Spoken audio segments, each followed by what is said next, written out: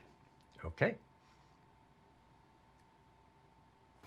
Something I wanted to bring up, and I waited till the end to do this, and I did that deliberately. I want you to learn how to play the lick first. Now I want to help you learn to enunciate it or punctuate it correctly. When you listen to this, you will hear Blackmore punctuate the licks. He's separating notes in some places and then joining them together in other places. And this is what I mean. At the beginning, he's doing this. Hear that separation?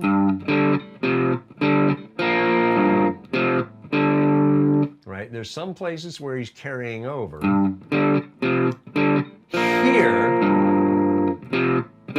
Here,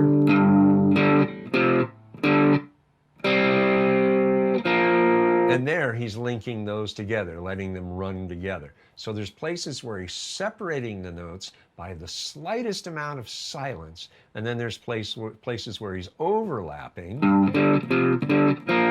There's an overlap, run together, right?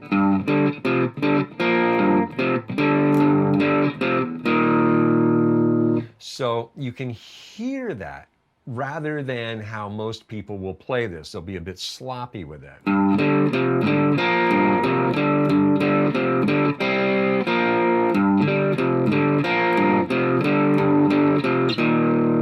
you can hear how lifeless that sounds versus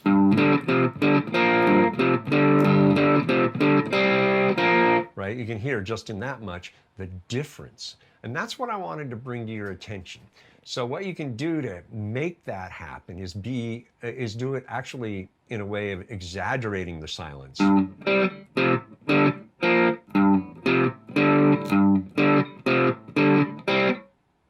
You know, or since those notes run together. So just kind of separate everything a whole lot and then slowly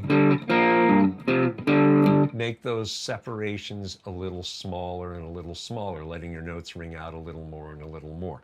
And in this way, you'll eventually grab this very Blackmore sound. And that's part of what you want to do in sounding like the record, is to find those little things that actually matter.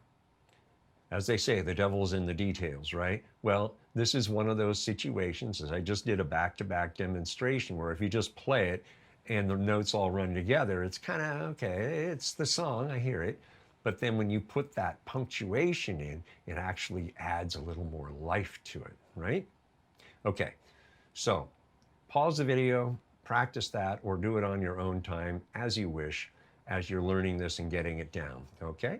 And when you're ready to continue, you can either let it play on or restart it, and we'll wrap it up. All right, another great guitar intro in Man on the Silver Mountain. The takeaway from this lesson isn't just the double stops, it's the punctuation. All right, so make sure you focus on that, because it's an important technique you can bring over into your own playing. As always, I want to thank you for your support and for the attention that you give to these lessons, because it is my goal to help you learn, play, and grow to become the guitar player you desire to be. Absolutely. And I love bringing lessons to you to help you do just that, to get the tools you need to play the music you love. All right? So, until next time, we'll see you around.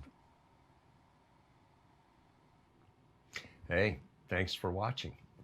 If you press the little red button down there in the corner, you'll be subscribed to Outsmart Your Guitar. If you then hit the notification bell, you'll be informed when we upload new material, which is usually around once a week. Below the video in the description, you will see a link that will take you to where you can download a PDF of the lesson material that accompanies this video. All lessons contain a link to give you access to the written material for that lesson. Below that, you will see a link to Patreon Outsmart Your Guitar, where I have a lot of material that isn't included here.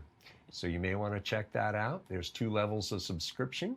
I'd really appreciate if you would become a patron by subscribing at one of the 2 levels and help support my efforts to continue to provide high quality lesson material for you to help you learn, play, and grow to become the guitar player you desire to be. All right. Thanks very much for your time. I really appreciate it. And hey, we'll see you soon.